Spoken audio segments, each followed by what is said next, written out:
여러분, 요즘 혹시 편의점이나 마트 갔다가 좀 당황하신 적 없으세요? 맨날 있던 그 자리에 있어야 할 게 없어서요. 네, 바로 그 흔하디 흔한 쓰레기 종량제 봉투 말이에요. 이게 지금 전국적으로 갑자기 선반에서 싹 사라지는 정말 이상한 일이 벌어지고 있거든요. 아니, 도대체 왜 우리 동네 쓰레기 봉투가 하루아침에 이렇게 구하기 힘들어졌을까요? 오늘 이 기묘한 쓰레기 봉투 실종 사건의 전말을 한번 제대로 파헤쳐보겠습니다. 이게 그냥 저만 혹은 몇몇 분만 겪는 일이 아니더라고요. SNS에 들어가 보니까 새벽에 편의점 세 군데를 털었다는 분도 계시고 심지어 어떤 분은 앞사람이 봉투를 10박스나 사갔다는 목격담까지. 와, 이게 진짜 우리 모두의 현실이 되어버렸어요.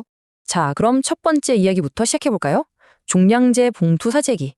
어떻게 이 작은 불안감이 SNS를 타고 번져서 전국적인 봉투 찾아 산만리, 대장정으로까지 이어졌는지 그 과정을 한번 따라가 보죠.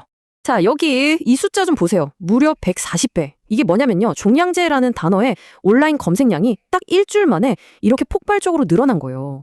이 숫자 하나만 봐도 지금 사람들이 얼마나 불안해하고 있는지 그게 그냥 확 느껴지죠? 자, 그럼 두 번째 파트입니다. 나프타 커넥션. 이름이 좀 거창하죠? 지금부터 우리 동네 마트의 텅 빈 진열대랑 저 멀리 지구 반대편에서 일어나는 일 사이에 어떤 숨겨진 연결고리가 있는지 한번 추적해 보겠습니다. 모든 일에는 시작이 있죠. 마치 도미노처럼요. 첫 번째 도미노는 2월 28일에 쓰러졌습니다. 미국과 이스라엘이 이란을 공습하면서 갈등이 터졌고 곧바로 이란이 세계 석유 수송의 동맥 호르무즈 해협을 막아버렸죠. 그리고 이 소식이 3월 말 우리나라 SNS에 쫙 퍼지면서 바로 그게 전국적인 봉투 사재기의 방화쇠가 된 겁니다. 자, 그럼 여기서 한번 거꾸로 따라가 볼게요. 지금 여러분 주방에 있는 그 쓰레기 봉투에서부터 시작하는 거예요. 이 봉투 뭘로 만들까요? 폴리에틸렌이라는 작은 플라스틱 알갱이로 만들어요. 그럼 이 알갱이는 바로 나프타라는 석유화학 원료로 만듭니다. 자, 이제 거의 다 왔어요. 바로 이 나프타. 우리가 쓰는 나프타의 무려 54%가 아까 그 이란이 봉쇄했던 호르무즈 해협을 통해서 들어오고 있었던 겁니다.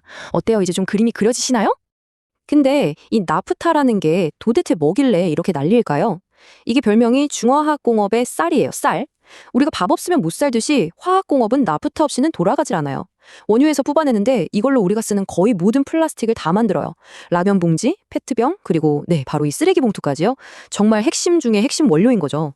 자, 세 번째 파트입니다. 이제 재고를 한번 들여다보죠. 지금까지는 어떡하지? 하는 불안감에 대한 이야기였다면 지금부터는 그래서 실제 상황은 어떤데 하는 팩트를 체크해 볼 시간입니다. 네, 공급망에 문제가 생긴 건 맞아요. 이건 팩트입니다. 그럼 정말 우리가 걱정하는 것처럼 당장 쓰레기 봉투가 바닥날 위기인 걸까요? 진짜 그 정도일까요? 그래서 정부가 전국에 있는 모든 지자체의 창고를 싹 다 뒤져봤습니다. 결과가 어땠을까요? 자, 결론부터 딱 말씀드릴게요. 평균적으로 3개월치 이상이 쌓여 있었습니다. 네, 3개월이요. 생각보다 훨씬 넉넉한 거죠? 물론 이걸 좀 더 자세히 뜯어볼 필요는 있어요. 여기 그래프를 보시면 지자체 창고에 쌓여있는 완제품 봉투는 3개월에서 6개월치로 아주 넉넉해요. 그런데 이걸 만드는 공장의 생산 능력은 약 2달치 정도? 그리고 가장 중요한 원료, 그러니까 나프타 같은 원료 재고는 2주에서 3주 분량밖에 없다는 거예요. 이게 무슨 말이냐? 공급망의 제일 앞단, 그러니까 뿌리가 가장 약한 구조라는 뜻이죠. 자, 이제 네 번째 파트입니다. 어쩌면 오늘 이야기의 핵심일 수도 있겠네요. 진짜 문제는 공급이 아니라 바로 패닉입니다. 어떻게 이 불안감이 우리가 그토록 두려워하는 부족 사태를 우리 손으로 직접 만들어내고 있는지 그 메커니즘을 한번 보시죠. 이건 정말 교과서에 나온 법한 사재기 약순환이에요. 자, 한번 상상해보세요. 1단계. 봉투가 없어질지도 모른데? 불안감이 퍼집니다. 2단계. 그럼 미리 사둬야지. 사람들이 평소보다 많이 사기 시작해요. 3단계. 당연히 마트 진열대가 채워지는 속도보다 비는 속도가 빨라지겠죠? 자, 마지막 4단계. 텅 빈 진열대를 본 다른 사람들이 이렇게 생각하는 겁니다. 와, 진짜 큰일 났네. 나도 사야겠다. 이러면서 불안감이 더 큰 불안감을 낳는 거죠. 이런 상황에서 꼭 이참에 봉투 사재기해서 비싸게 되팔아볼까 하는 생각을 하는 분들이 있을 수 있어요. 혹시라도 그런 생각하셨다면 절대 안 됩니다. 결론부터 말씀드리면 그거 명백한 불법이에요. 폐기물 관리법 위반으로 최대 300만 원까지 과태료를 물 수 있습니다. 절대 시도조차 하시면 안 돼요. 자, 이제 마지막 파트입니다. 그래서 우리는 이제 뭘 해야 할까? 이 질문에 대한 답을 찾아보죠. 정부는 어떻게 대응하고 있고 또 우리 한 사람 한 사람은 어떤 역할을 할 수 있는지 같이 한번 살펴보겠습니다.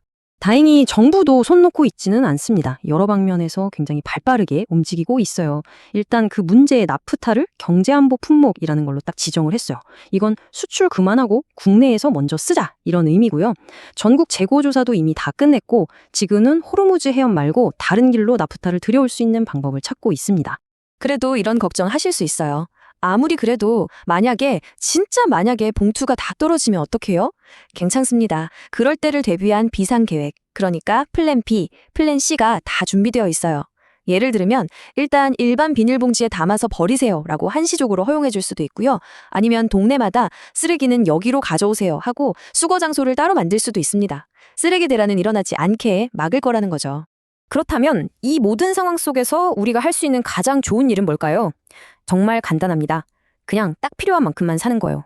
재고는 충분하거든요. 지금 필요한 건 딱 하나. 이 패닉이 만들어낸 비정상적인 수요를 공급이 따라잡을 시간. 그거 하나뿐입니다. 자, 오늘 이야기가 좀 길고 복잡했죠? 딱 3가지만 기억하시면 됩니다. 첫째, 저 멀리 중동의 분쟁이랑 우리 집 쓰레기 봉투, 나프타라는 걸로 진짜 연결되어 있다.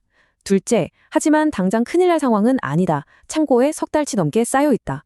그리고 마지막, 가장 중요한 3번째, 지금 마트 진열대가 통통 빈 진짜 이유는 공급 부족이 아니라 바로 패닉바잉, 즉 사재기 때문이다. 이 3가지입니다. 오늘은 쓰레기 봉투 하나 가지고 이야기를 풀어봤지만 어쩌면 이건 거대한 문제의 아주 작은 시작점일지도 모릅니다. 한번 생각해보세요. 우리가 매일 쓰는 다른 생필품들은 과연 이런 전 세계적인 공급망 충격에서 얼마나 안전할까요? 이 질문이야말로 이번 사태가 우리 모두에게 던지는 진짜 숙제가 아닐까 싶습니다.